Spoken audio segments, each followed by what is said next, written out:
El asiento de misericordia. Hemos querido titular la palabra del día de hoy, domingo 5 de abril, en esos términos, el asiento de misericordia.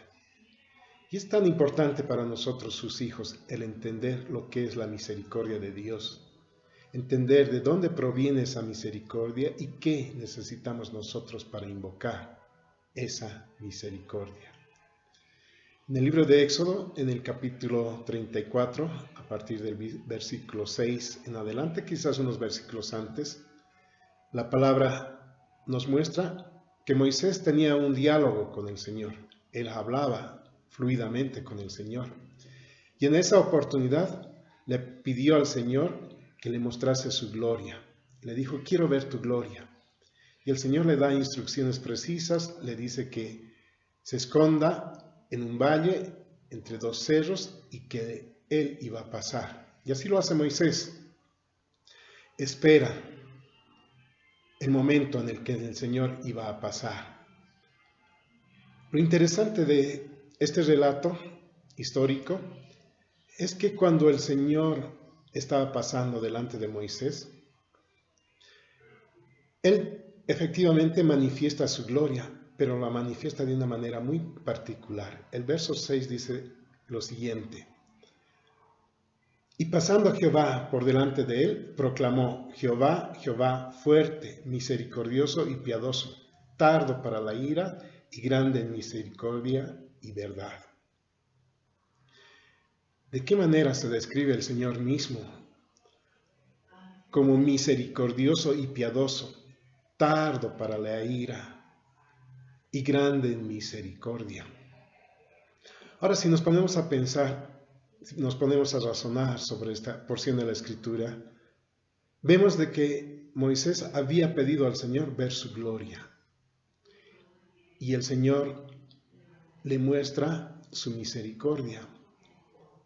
Cuando él está pasando, se repiten estas palabras: Jehová, Jehová, por delante de él proclamó, dice la Escritura, misericordioso y piadoso, tardo para la ira y grande en misericordia.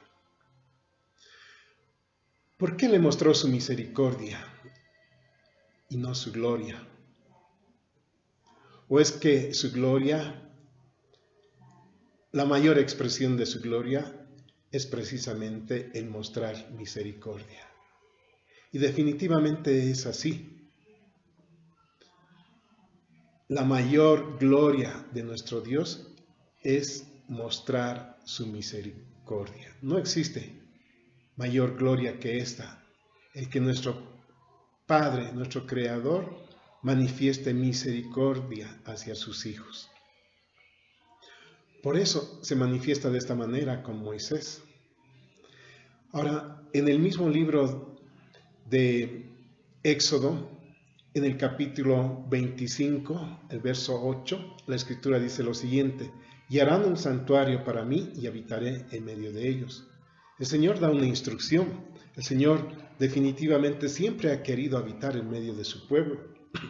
Y ahí, en el desierto, da una instrucción específica. Le dice a Moisés: vas a construir un santuario, vas a construir un tabernáculo donde yo pueda habitar y habitar en medio del pueblo. Ese tabernáculo, ese santuario, estaba compuesto de tres espacios claramente definidos: el atrio, el lugar santo y el lugar santísimo. Y la misma explicación, las mismas medidas, la misma instrucción de nuestro Señor comienza primero instruyendo la forma en que se iba a construir el lugar santísimo. Y en el lugar santísimo, además de encontrar el arca del pacto, encontramos por encima del arca del pacto el propiciatorio o el asiento de misericordia. Y era el lugar en el que el Señor manifestaba su presencia, el asiento de misericordia. Ahí en el lugar santísimo, cuando el sacerdote ingresaba una vez al año para ofrecer sacrificio por los pecados del pueblo, se encontraba con el asiento de misericordia. En ese lugar el Señor manifiesta su misericordia. Trasladando esto a nuestros tiempos, a los tiempos de Jesús, más bien dicho, en el libro de Hebreos, en el capítulo 10, encontramos de que la palabra nos dice que podemos ahora acercarnos a ese lugar santísimo, a ese lugar, a ese asiento de misericordia por la sangre de nuestro Señor Jesucristo. Acerquémonos pues, dice literalmente, por medio de la sangre de nuestro Señor Jesucristo, al lugar santísimo. Acerquémonos además con libertad, nos dice, para ingresar a su presencia. Y esto no lo logramos por nuestros propios méritos. No logramos alcanzar misericordia y restauración de comunión con nuestro Señor por nuestros actos, por nuestra bondad, por las buenas cosas que hayamos hecho en nuestra vida, porque todo eso es trapo de inmundicia delante del Señor.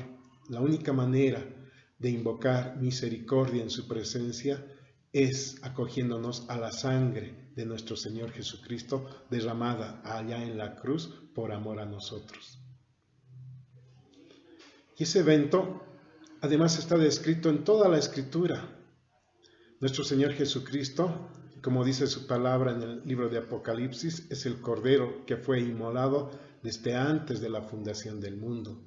Y por ello, la Escritura, desde el Génesis mismo, nos va describiendo de qué manera nuestro Salvador se iba a manifestar y de qué manera Él iba a manifestar su misericordia. Si nos vamos, por ejemplo, al libro de Zacarías, al capítulo 9, versículo 9, encontramos lo siguiente. Dice: alégrate mucho, hija de Sión, da voces de júbilo, hija de Jerusalén, he aquí tu rey vendrá a ti, justo y salvador, humilde y cabalgando sobre un asno, sobre un pollino, hijo de asna.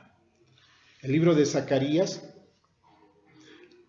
ha sido escrito 520 años antes del nacimiento de nuestro Señor Jesucristo, y está describiendo proféticamente de una manera exacta la manera en la que el Señor iba a venir y cuál debiera ser nuestra actitud, porque dice: alégrate mucho, hija de Sión, da voces de júbilo, hija de Jerusalén, he aquí tu rey vendrá a ti, justo y salvador, humilde y cabalgando sobre un asno. ¿En qué momento de la Escritura encontramos esto? En los Evangelios se describe cuando nuestro Señor por fin está descendiendo a Jerusalén, ya quizás anteponiéndose a lo que va a ser su muerte, su crucifixión. Él entra a Jerusalén y cuando él ingresa montado en un asna. Y la multitud dice que le aclamaba con grandes voces. Había una gran alabanza en ese momento, había una gran alegría. Todo eso ya estaba descrito 520 años atrás. De igual manera, en el libro de Miqueas, en el capítulo 5, el verso 2, la palabra nos dice: pero tú, Belén, Éfrata, pequeña para estar entre las familias de Judá, de ti me saldrá el que será Señor en Israel. Ya el Señor nos mostró, porque Él no ocultaba nada a sus profetas, y Él se manifestaba además a través de sus profetas para dar palabra a su pueblo. Nos mostró de dónde iba a salir nuestro Salvador, dónde Él iba a nacer. En Belén, dice, iba a ser además de las familias de Judá. Y definitivamente nuestro Señor Jesucristo es de la tribu de Judá. Por eso se le denomina el león de la tribu de Judá. Nació en ese muy pequeño pueblo, Belén. para mostrarnos con humildad su grandeza. También las Escrituras en el libro de Daniel, en el capítulo 9, verso 26, nos muestran acerca de su muerte. Concretamente dice, y después de las 62 semanas se quitará la vida al Mesías, mas no por sí, y el pueblo de un príncipe que ha venido destruirá la ciudad y el santuario. Eso sucedió el año 70 después de Cristo, pero nos está mostrando de que en la semana 62 Él iba a morir, iba a entregar su vida por amor a nosotros. Esa es una profecía muy larga que está descrita en el libro de Daniel y se complementa con el libro de Apocalipsis. Pero lo que nos interesa ver en esto es la precisión histórica prediseñada por nuestro Señor Jesús, por nuestro propio Señor Jesucristo y por nuestro Creador respecto de su venida. El libro de Isaías ha sido escrito 700 años antes de la venida de nuestro Señor Jesucristo. Tantos años, con tanta anticipación, el Señor ya estaba mostrando que el Salvador venía. Por eso nosotros tenemos la certeza de que la misericordia del Señor se ha acercado a nosotros. Tenemos la seguridad de que Cristo ha venido para tener misericordia de sus hijos y de todos aquellos que en algún momento de su vida decidan confiar en Él, decidan cambiar de estilo de vida y entregarse de todo corazón a Él. Pero esta misericordia no solamente alcanza a sus hijos, sino a todo aquel que invoque su nombre. La palabra además nos muestra con una precisión absoluta en el libro de Lucas acerca de su resurrección. De hecho, los 4 evangelios nos hablan acerca de su resurrección.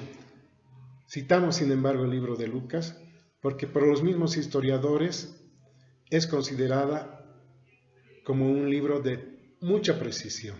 Los lugares descritos en el libro de Lucas, los tiempos, los momentos, han sido confirmados con absoluta precisión por los eruditos que estudian los tiempos. Así que el doctor Lucas en su relato es muy preciso y él nos muestra con toda claridad de que al tercer día nuestro Señor Jesucristo se levantó de entre los muertos. Y esa es nuestra esperanza. En el libro de 1 de Corintios capítulo 15 nos dice que Él es la primicia, o ha sido más bien la primicia de los que han resucitado. Y sí, efectivamente, nuestro Señor Jesucristo ha resucitado, y ha resucitado en un cuerpo incorruptible, y se ha constituido en la primicia de los que van a resucitar. Así como Él ha resucitado, nosotros también, sus hijos, un día vamos a resucitar y vamos a habitar juntamente con Él allá en el reino de los cielos.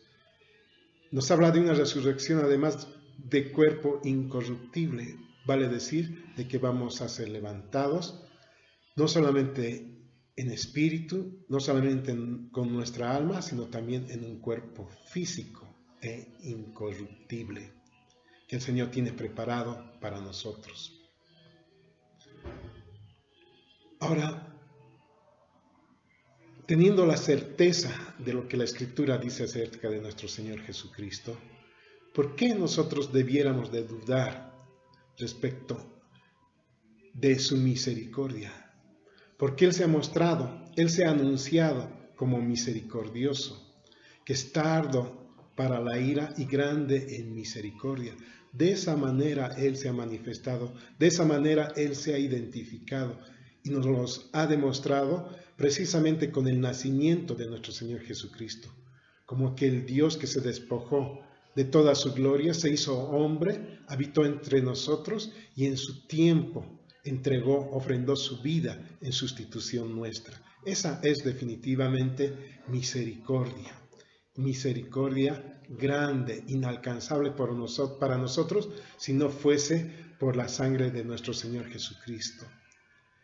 Esa sangre nos cerca al trono de la gracia. Esa sangre nos introduce al lugar santísimo. Su palabra dice que cuando Él estaba entregando su vida ahí en el Gólgota, cuando Él expiró, el velo se rompió de arriba abajo, ese velo que dividía el lugar santo del lugar santísimo, un velo que ya no sirve más, es un velo que hay que desechar porque ha sido roto y ahora nosotros tenemos acceso, tenemos libertad para entrar a tener intimidad con nuestro Señor y a invocar y clamar misericordia en estos tiempos de dificultad. ¿Dónde más podríamos acudir en estos momentos de incertidumbre? ¿Dónde más podríamos acudir en estos momentos en los que nos vemos amenazados incluso respecto de nuestras propias vidas? Porque este virus tan pequeñito que ha trastornado el mundo, nos amenaza y a su vez nos anuncia que el reino de los cielos está cerca, que nuestro Señor Jesucristo va a volver por segunda vez por su pueblo. Es una señal más. Pero nosotros tenemos que buscar ese asiento de misericordia, tenemos que entrar a la presencia misma de nuestro Padre, humillarnos delante de Él, postrarnos en su presencia, quizás postrarnos delante de sus pies para pedirle misericordia por nuestras vidas, misericordia por nuestras familias, misericordia por nuestros hermanos, misericordia por nuestras congregaciones y misericordia por nuestro país. Además, tenemos la certeza que en ese lugar, en el lugar santísimo, está nuestro Señor Jesucristo intercediendo por nosotros como nuestro fiel y misericordioso sumo sacerdote. Él intercede por nosotros. Qué interesante esta doble garantía, ¿verdad? Qué interesante saber que por la sangre de nuestro Señor Jesucristo tenemos libertad para acceder al lugar santísimo. Y una vez que nosotros accedemos a ese lugar santísimo, no por nuestros méritos, sino por la sangre de nuestro Señor Jesucristo, Él mismo, Cristo, está en ese lugar oficiando como nuestro sumo sacerdote, fiel y misericordioso, que intercede por nosotros. ¿Qué mayor garantía que esa podemos tener para acercarnos al trono de la gracia, para acercarnos a los pies de nuestro Creador y decirle, ten misericordia de nosotros?